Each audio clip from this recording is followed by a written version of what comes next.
progressions to get your first pistol squat.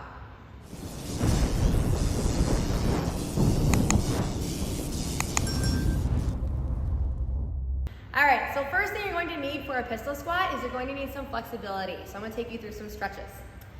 First thing we're going to do is a bootstrap squat. So hands on your bootstraps, hands on your shoelaces. From here, you're going to squat down. My elbows are going to stay straight. Of course, my knees are bending, my hips are below parallel. This is really going to help with your hip flexibility and ankle flexibility as well. If you're not quite there, try as best you can, right? Try and get that flexibility. From here, you can kind of roll around a little bit. I want you to move, kind of get the joints moving. Another great stretch for hips in this position. One hand on the ground, one hand on that knee, and you can push out 5 times, get that hip moving. Switch, push out 5 times on the other leg, right? So also gets that ankle flexibility as well. All right. From here, we're going to take it a step further and try to really get that ankle flexibility. So we're going to use the assistance of a kettlebell. All right, so I'm going to go into a lunge. I'm going to keep my front heel on the floor. I'm going to lean over, right? My heel is still going to stay on the ground. Notice my knee is over my toe. We're going to need that flexibility for our pistol squat. If this is successful and you can do this, then you're going to take a lightweight kettlebell, dumbbell, does not matter. We're going to hang out here and put it on our knee. It's going to bring that knee down a little bit. Push out that ankle a little bit more. We can hang out here about 30-ish seconds or so to a minute. And then we'll switch. Foot on the ground in my deep lunge. Leaning forward, getting as far over as I can while keeping that heel on the ground. Hang out here for, 30 seconds to a minute. All right. After that, we also need some calf flexibility to get that ankle in that position that we need for our pistol squat. So I really like doing calf stretches against the rig. My toe up on the rig. This way I can pull myself forward. You also can do this against the wall. Just lean forward on it. That works too. We're going to hang out here for about a minute or so. Turn the calf out a little bit. Then we're going to switch. Hang out here. 30 seconds to a minute. All right. Now we're going to start to get in the range of motion of our pistol squat. So now our feet are going to be together. We're going to do a squat. Feet are going to be together. Our knees are going to be together. We're going to lean forward, and I'll show you from the side as well.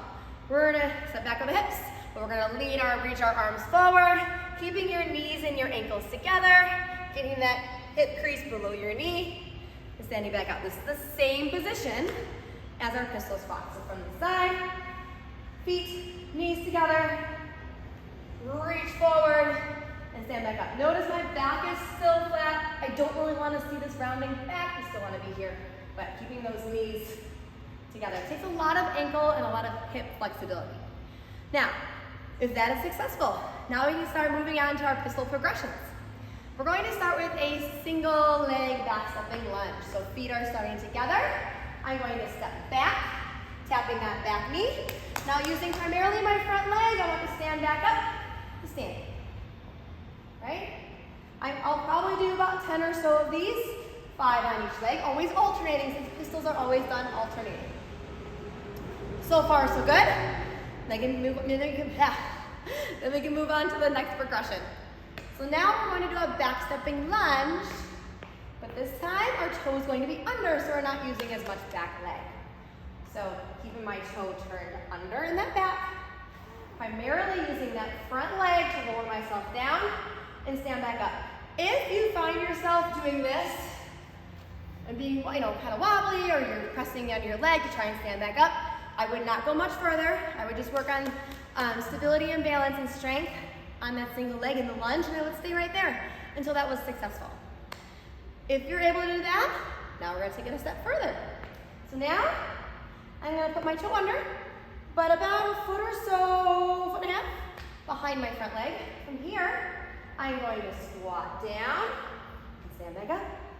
Switch, squat down and stand back up. All right, so through all of these, I would probably do about 10 alternating, making sure we're successful. If that was good, then we're going to move on.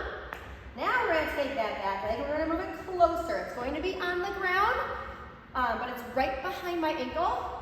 From here, now I'm going to bend my front leg and stand back up. Notice every time I bend my front or bend that leg to try and do that squat, I'm reaching forward. It's counterbalancing, right? So back toe turn under, reaching forward, standing back up. Okay? As long as that was successful, now we're going to take it a step further. I'm going to take that back foot, whoops, put it up on my ankle, so now it's not on the ground. I'm balancing on one leg. From here, reaching forward, standing back up, switch, standing back up. So I am using that single leg as strength. I'm also working on balance. However, it's a whole lot easier to be over one spot, to have that foot behind my ankle. It's a lot easier to be successful that way. It's a great way to get pistols. Now, if that was successful, now we're going to work on getting that leg forward and leaning forward. We're going to add a little roll for momentum. It's going to look like this. From here, I'm going to roll back, one foot down, stand up. We're going to try the other leg. Roll back, one foot down, and stand up. If that was successful, and we can do all those things, now we're going to try our pistol squat. From here, one leg is going to be up.